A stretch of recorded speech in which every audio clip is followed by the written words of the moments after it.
En esta segunda parte de los aspectos anatopatológicos diagnósticos de la inflamación, vamos a hablar de la inflamación crónica de tipo granulomatoso.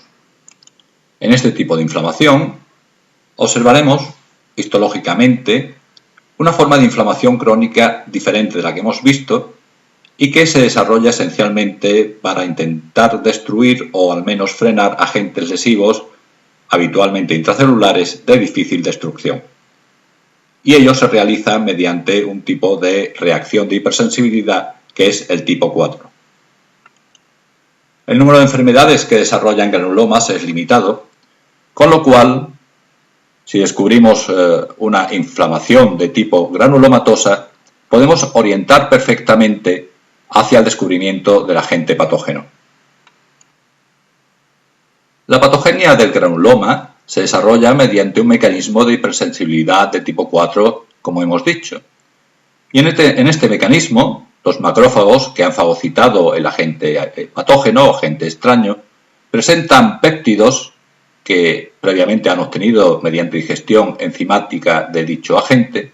Presenta péptidos, como digo, los presentan como antígenos a los linfocitos T colaboradores o CD4.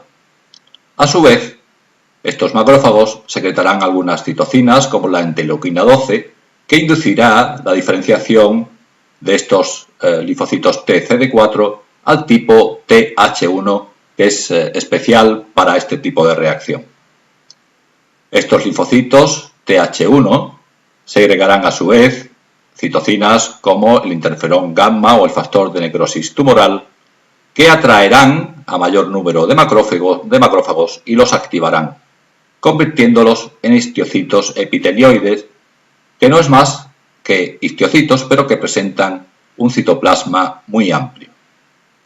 De esta forma se tratará de eliminar al agente patógeno, lo que si no ocurre provocará la agrupación de histiocitos formando lo que denominamos granulomas. Un granuloma es una colección de histiocitos epitelioides, generalmente de forma redondeada, en el que veremos también algunas células gigantes producidas por fusión de los histiocitos y más periféricamente una corona de linfocitos. Más externamente también observaremos el desarrollo de fibrosis.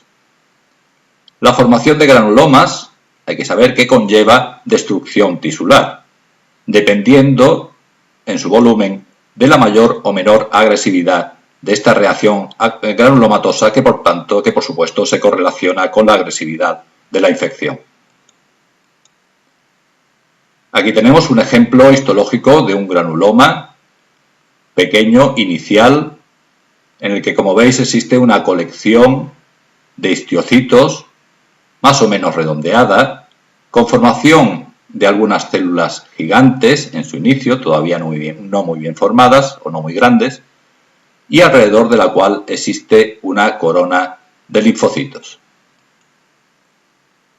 Existen diferentes tipos de granulomas. Los hay con necrosis caseosa, con necrosis purulenta, de tipo sarcoideo y los llamados granulomas a cuerpo extraño. La identificación de este tipo de granuloma pues nos puede ayudar mucho al diagnóstico de la enfermedad y a la búsqueda del agente patógeno.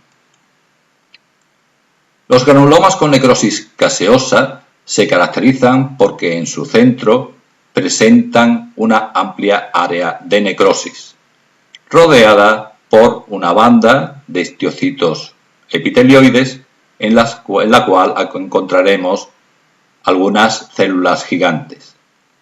Más en la periferia observaremos una colección de linfocitos formando una especie de corona alrededor de este nódulo histiocitario y más afuera todavía fibrosis con fibroblastos y depósito de colágeno en la mayor parte de los granulomas. Estos granulomas son típicos de la tuberculosis y consta, en resumen, de una necrosis central, una corona linfocitaria, presencia de células gigantes tipo Langhans Y una característica que sucede en la tuberculosis es que estos granulomas tienden a unirse los unos a los otros, lo que se llama coalescencia, y formar a veces lesiones de gran tamaño. Lo vemos a mayor aumento, la necrosis central, con algunos restos nucleares, la pared histiocitaria, que veremos a mayor aumento, con algunas células gigantes, la corona linfocitaria y la fibrosis periférica. Aún a mayor aumento, vemos la zona central de necrosis, la banda que rodea esta necrosis, que está compuesta de histiocitos epitelioides, aunque algunos de ellos los podemos ver alargados, y que contiene algunas células gigantes. Estas células gigantes en las tuberculosis suelen tener una forma como de herradura por la disposición de los núcleos en la periferia. Estas son denominadas células de tipo Langhans. En la parte más periférica observamos la corona linfocitaria. Otro tipo de granuloma es aquel que tiene necrosis purulenta en su centro. Es bastante similar al granuloma con necrosis caseosa, pero tiene algunas características que le diferencian.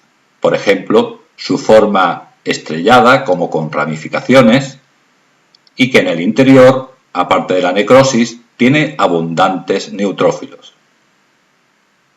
Este tipo de granulomas son típicos del linfogranuloma venéreo o de la enfermedad por arañazo de gato.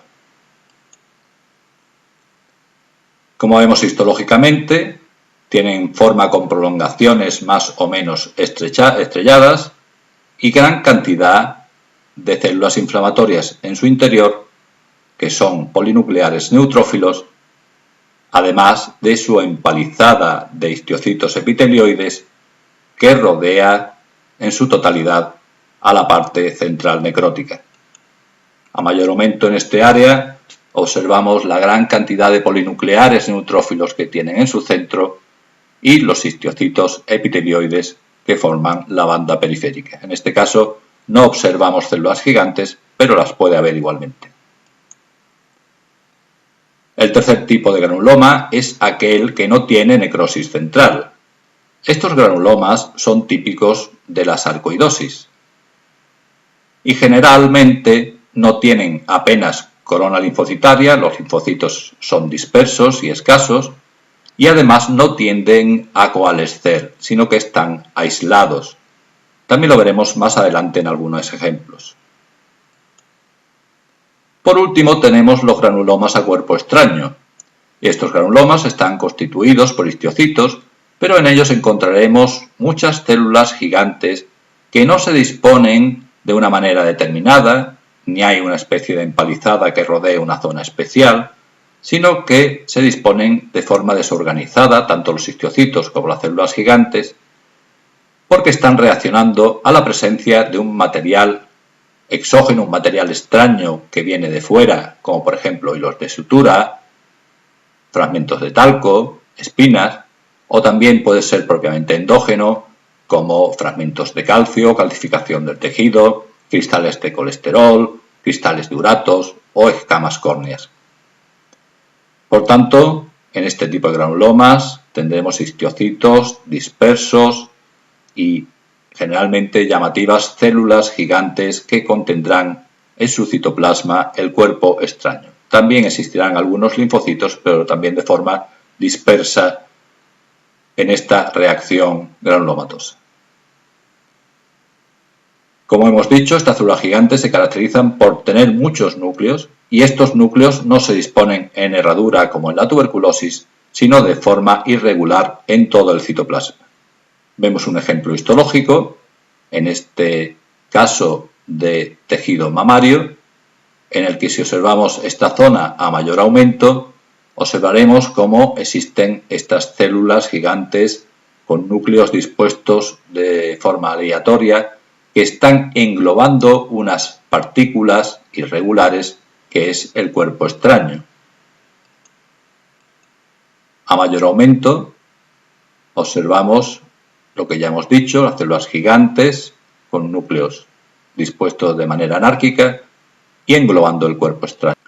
Este es el caso de una célula gigante a cuerpo extraño por una reacción a talco en la superficie pleural, en la que queremos señalar que muchas veces identificamos esta reacción de células gigantes a cuerpo extraño mediante luz polarizada, ya que hace que estos cuerpos extraños refrinjan o tomen una coloración brillante. Esta es, por tanto, una característica que muchas veces nos ayuda a reconocer la presencia de dichos cuerpos extraños. Pasamos ahora a describir algunas enfermedades granulomatosas comunes, por ejemplo, la tuberculosis principalmente y también la sarcoidosis. La tuberculosis está causada por el Mycobacterium tuberculosis, aunque también pueden producirla otros tipos como el Mycobacterium avium, pero generalmente en pacientes inmunodeprimidos. Se trata de una enfermedad con mayor prevalencia en países subdesarrollados y, por ejemplo, en España había prácticamente desaparecido o era rara hasta que llegó la epidemia del SIDA, en donde empezaron a aparecer de nuevo casos de tuberculosis tanto en pacientes inmunodeprimidos como en personas normales debido a la mayor expansión de esta micobacteria. Habitualmente el contagio es por inhalación y provoca una tuberculosis a nivel de pulmón. La lesión histológica característica de la tuberculosis es un granuloma con necrosis caseosa, aunque también encontraremos muchas veces granulomas no caseificantes en esta patología. Por tanto, el hecho de que no exista necrosis caseosa no descarta que se trate de una tuberculosis. Estos granulomas, cuando la enfermedad avanza, se unen formando lesiones visibles macroscópicamente que pueden ocupar importantes partes del pulmón. En el síndrome de inmunodeficiencia adquirida, sin embargo, si la enfermedad está avanzada y el fracaso inmunológico es importante, podemos no observar estos granulomas en una infección tuberculosis. Los bacilos intracelulares los encontraremos en los macrófagos, pero estos estarán dispersos por el tejido sin formar estas estructuras redondeadas que denominamos granulomas. Esto es debido a que cuando existe un fallo inmunológico importante en el síndrome de inmunodeficiencia adquirida, hay muy pocos linfocitos T CD4 que son los que inducen, como hemos visto anteriormente, la formación de los granulomas. La tuberculosis pulmonar puede desarrollar varios patrones clínico-patológicos diferentes dependiendo del tiempo en que se instaura la infección, si ha habido infección previa o no, y de la evolución de la enfermedad. La primoinfección tuberculosa pulmonar formará lo que llamamos el complejo primario y puede evolucionar a la curación y cicatrización de la lesión, con lo cual solo quedará una cicatriz fibrosa, lo cual ocurre en la mayoría de los casos, aproximadamente en el 90% de ellos. Pero también puede evolucionar a una lesión latente, la que existen bacilos tuberculosos inactivos, pero si se reactivan, pueden desarrollar lo que llamamos una tuberculosis secundaria, que se puede desarrollar incluso años después de la microinfección. A esta tuberculosis secundaria también se puede llegar mediante reinfección, aunque es un menor número de casos, en pacientes que previamente están hipersensibilizados porque ya han tenido una infección primaria. Esta tuberculosis secundaria no solo ocurre en el pulmón, sino también puede ocurrir en otros órganos, como el riñón, aunque más escasamente. La tuberculosis primaria también puede evolucionar a una forma más agresiva, que es la tuberculosis primaria progresiva, lo cual sucede habitualmente en pacientes que tienen un sistema inmunitario deprimido, como pacientes ancianos, pacientes con SIDA o en tratamiento quimioterápico. En este caso, las lesiones se expanderán y podrán provocar también su diseminación hematógena del bacilo tuberculoso, llegando al cuadro de tuberculosis miliar, que principalmente afecta al hígado, al bazo, pero también a otros órganos. A este estado de tuberculosis miliar también se puede llegar a partir de la tuberculosis secundaria. En la tuberculosis primaria, complejo primario, se afecta principalmente la parte distal o inferior del lóbulo superior, o también la parte superior del lóbulo inferior. En estos casos se desarrolla una condensación del parénquima pulmonar de color gris blanquecina por la presencia de granulomas que tienden a la fusión, y también es posible que a través de los linfáticos se drene bacilos a los ganglios iliares, desarrollando la misma lesión granulomatosa en estos ganglios. Denominaremos complejo de Ghon al conjunto de la lesión pulmonar y la lesión ganglionar. Estas lesiones, como hemos dicho, en la mayoría de los casos se curan y evolucionan a fibrosis y calcificación. Estas calcificaciones en las que podemos ver radiológicamente en algunos pacientes que han sufrido hace muchos años una infección tuberculosa que ha curado por sí misma. La tuberculosis secundaria se conoce hoy día mejor como tuberculosis postprimaria o bien del adulto, y sucede muchos años después de una tuberculosis primaria, y generalmente por una reactivación de estos bacilos tuberculosos que quedan latentes en la lesión de la tuberculosis primaria. Es decir, son pacientes en los que ya se ha desarrollado una inmunidad contra el bacilo tuberculoso. Es muy característico de estas lesiones que afecten sobre todo al vértice pulmonar, generalmente en su porción más periférica, e histológicamente comienzan como un foco de lesión más que granulomatosa, como una lesión de tipo neumonía exudativa, es decir, agregados únicamente de macrófagos en los cuales se acumulan los bacilos tuberculosos. Estos agregados de macrófagos se van expandiendo a través de los alveolos, ocupando zonas más amplias del pulmón, y pueden sufrir necrosis, en este caso de tipo necrosis gaseosa. Estas lesiones, la mayor parte de ellas, evolucionan bien, con o incluso sin tratamiento, dejando únicamente una lesión fibrosa residual. Pero si evolucionan tórpidamente, a pesar incluso también del tratamiento, provocan lesiones mayores en donde las zonas de necrosis gaseosa se van uniendo, se van coalesciendo, formando grandes nódulos que se cavitan fácilmente, es decir, dejan una luz en su interior, y que poco a poco van creando una fibrosis en la periferia hasta que se encapsulan completamente. Estas lesiones pueden evolucionar extendiéndose a todo el pulmón a través de los pequeños bronquios, y en su expansión, en su crecimiento, van destruyendo estructuras vasculares y también estructuras bronquiales, con lo cual es posible que su contenido se vierta a la luz bronquial, por lo cual estos pacientes son altamente contagiosos.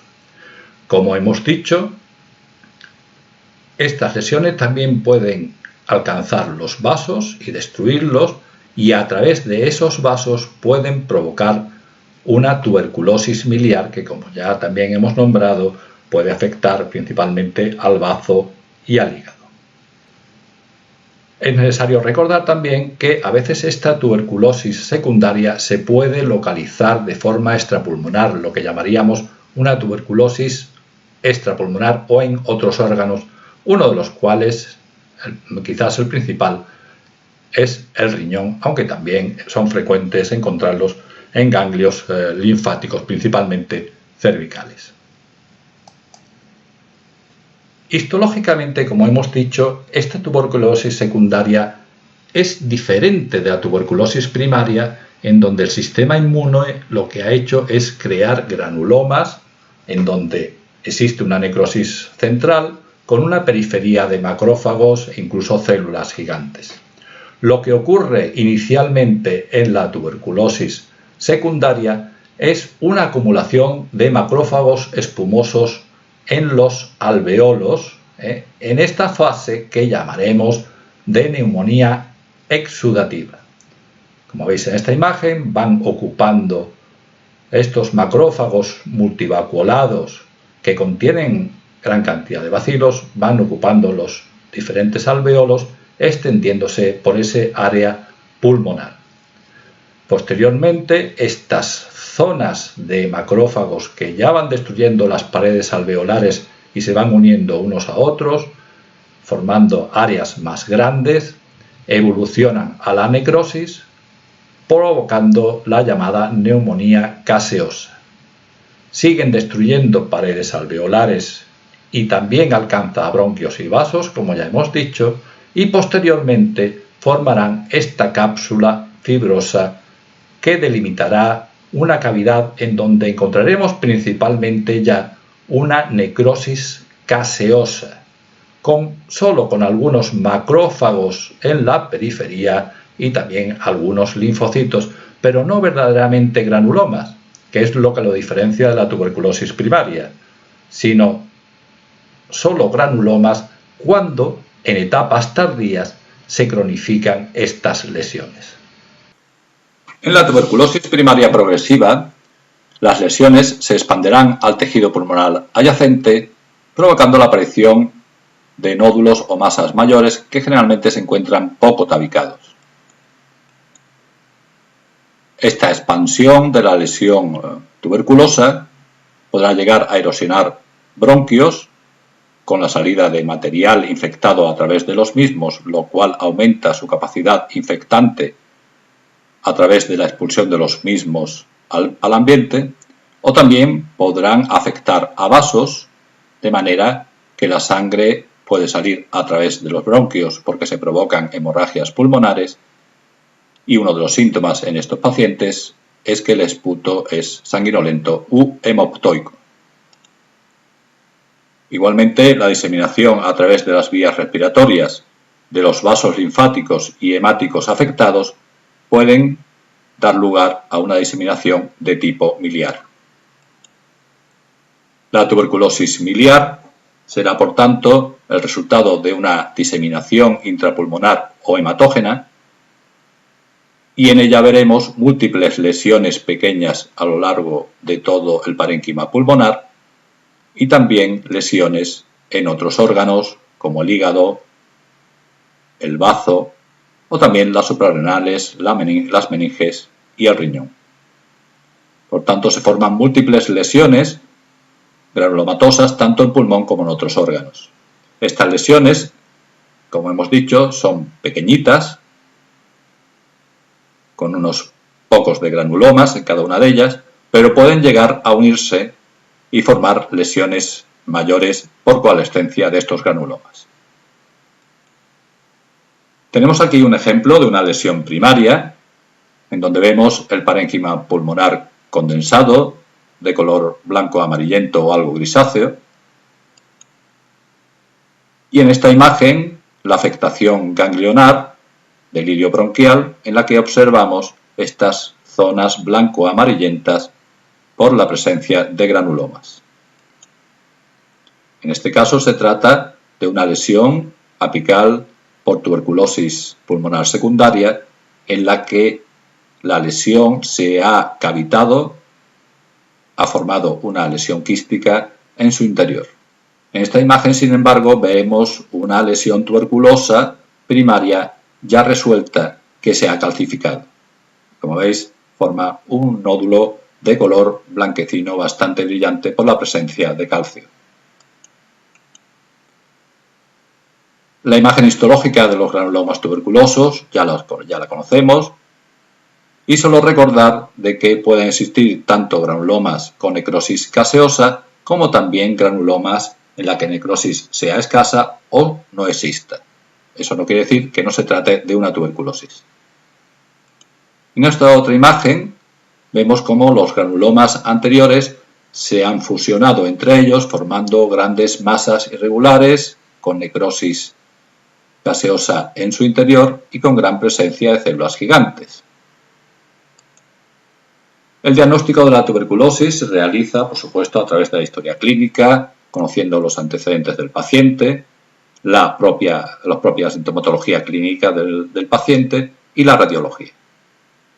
Tras la sospecha de una infección tuberculosa, podemos realizar un frotis de esputo que con una técnica histoquímica de Thiel-Nielsen nos puede ayudar a identificar los bacilos tuberculosos, o bien en una biopsia pulmonar o ganglionar. Si encontramos granulomas, con esta técnica de Thiel-Nielsen podemos llegar a identificar los bacilos.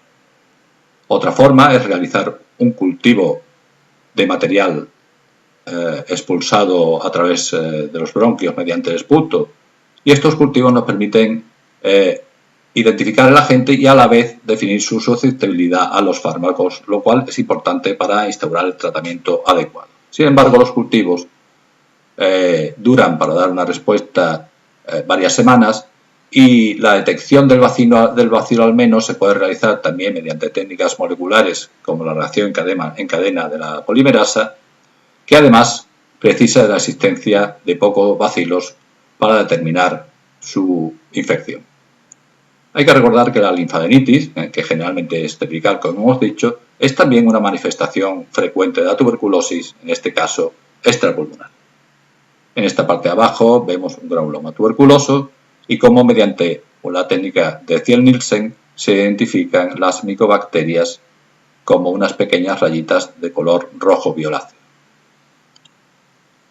Con la técnica de reacción en cadena de la polimerasa podremos identificar la existencia de bacilo tuberculoso mediante la aparición de estas bandas de un determinado número de bases. Y así podemos llegar al diagnóstico concreto de infección tuberculosa. El segundo tipo de enfermedad inflamatoria granulomatosa que vamos a estudiar es la sarcoidosis.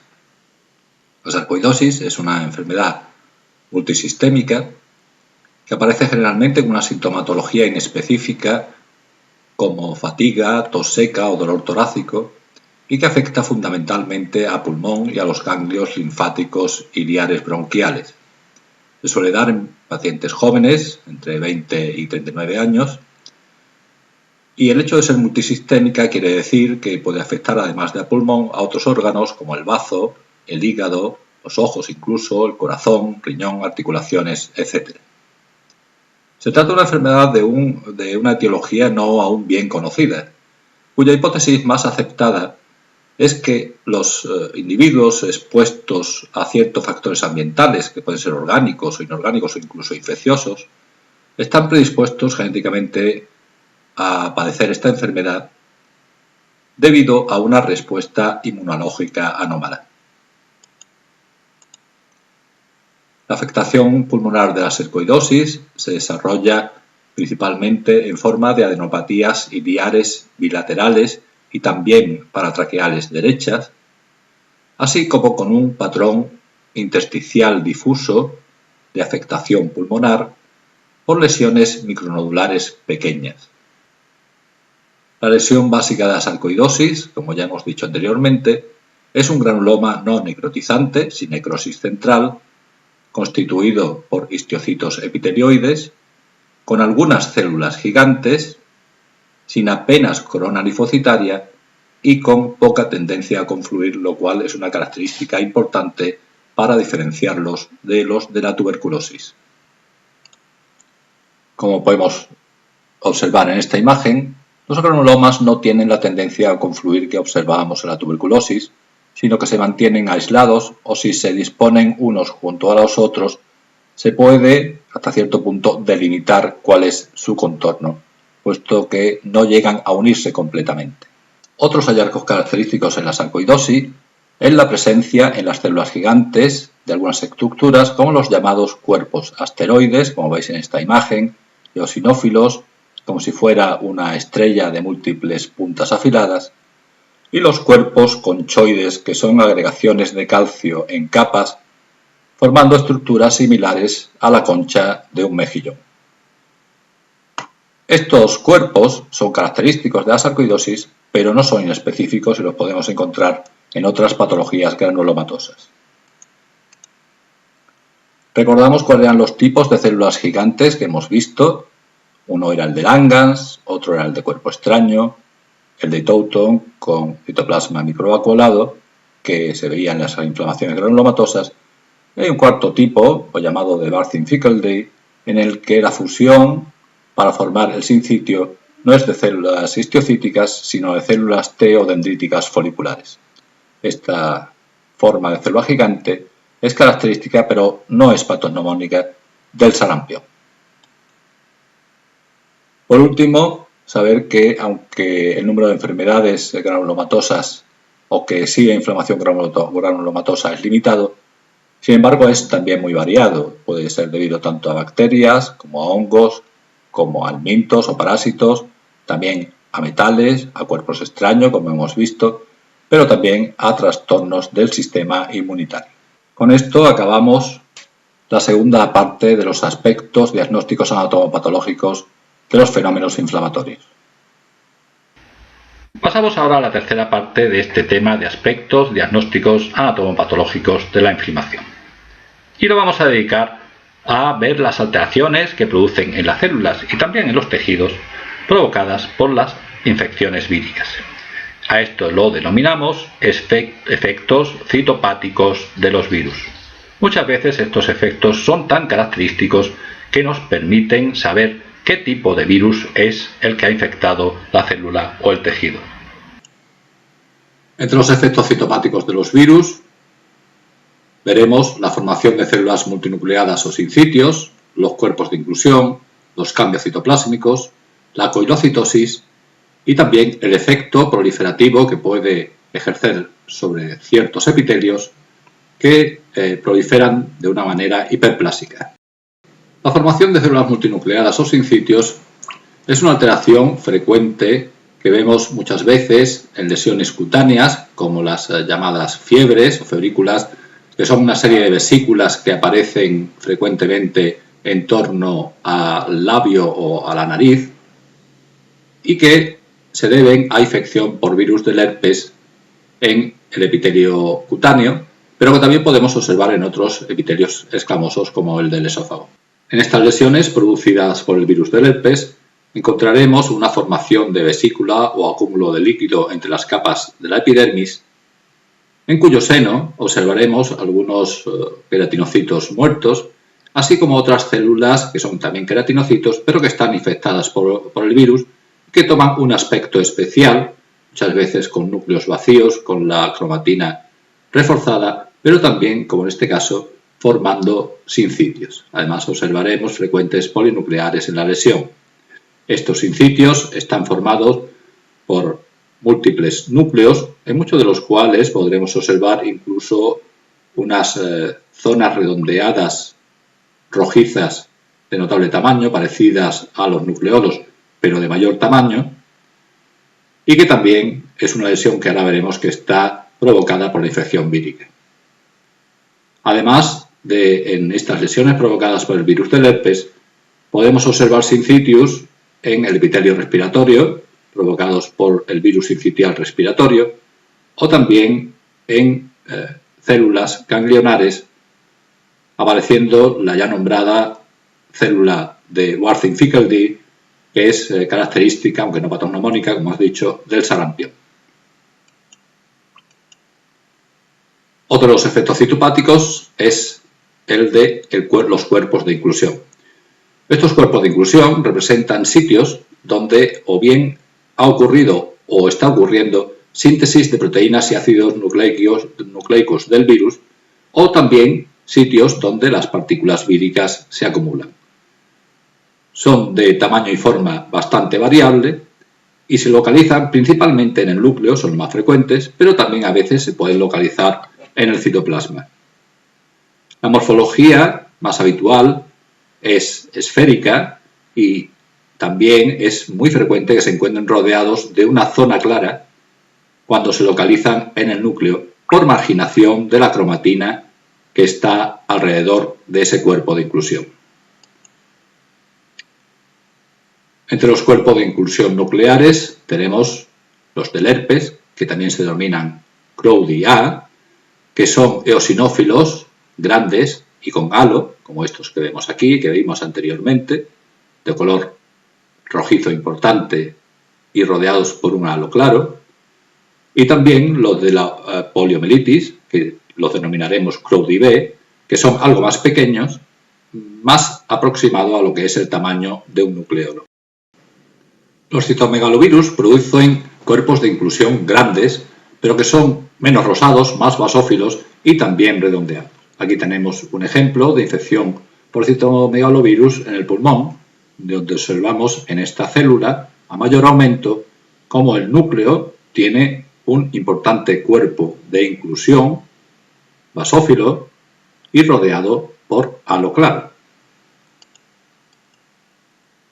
Entre los cuerpos de inclusión citoplásmicos tenemos los típicos que se producen en la rabia, denominados cuerpos de Negri, o en la viruela, denominados cuerpos de Guarnieri. Ambos son intracitoplásmicos. En la rabia se trata de inclusiones o cuerpos eosinófilos redondos u ovales que se localizan en las células de Purkinje. Entre otros cambios citoplásmicos también observaremos los que se producen debido al virus de la hepatitis B en los hepatocitos cuando están infectados. En este caso, las células tomarán un aspecto en su citoplasma más homogéneo comparado con el de las células normales, y a ese aspecto lo denominaremos apariencia en vidrio esmerilado. Realmente no son cuerpos de inclusión, sino modificaciones celulares que son producidas por la propia infección vírica. También como cambios citoplásmicos tenemos los que se producen en la infección cutánea por virus del papiloma humano que da lugar a las verrugas vulgares. Y en este caso observaremos que muchas de estas células escamosas contendrán en su citoplasma un depósito de una sustancia hialina homogénea, denominada queratohialina, que nos viene a decir que existe infección vírica. Entre otros de los efectos citopáticos de los virus tenemos la coilocitosis, que se hizo famosa ya hace muchos años por observarse en células escamosas del epitelio del cuello uterino, lo que indicaba o se correlacionaba con la infección del virus del papiloma humano, a su vez relacionado con la aparición de cáncer de cuello uterino. Esta alteración se trata de núcleos arrugados, con vacuolización perinuclear que aclara el citoplasma a su alrededor y afecta principalmente a epitelios escamosos, indicando infección, como hemos dicho, por el virus del papiloma humano. Se encuentra frecuentemente en epitelio escamoso del cuello uterino, pero también se observa en otra serie de lesiones de aspecto verrugoso que se pueden localizar a nivel perianal, vulvar o en el pene, ya que es una patología de transmisión sexual. Pero los virus, aparte de estas alteraciones celulares que hemos visto, también puede provocar cambios en el propio epitelio por un efecto proliferativo que los lleva a proliferación celular y a hiperplasia. Es el caso, por ejemplo, de las verrugas vulgares o del condiloma acuminado, en donde el virus del papiloma humano produce proliferación celular con alargamiento de la red de crestas, como vemos aquí, aparte de otras alteraciones como cúmulos de queratohialina en el citoplasma que hemos visto anteriormente. También es el caso del molluscum contagiosus, producido por un virus del grupo POC, que también produce proliferación celular, al igual que grandes depósitos de queratohialina en el citoplasma de la célula. Sin embargo, ver que la morfología de esta proliferación celular es redondeada, a diferencia de la que vemos en el virus del papiloma humano, que es más de alargamiento de la red de crestas.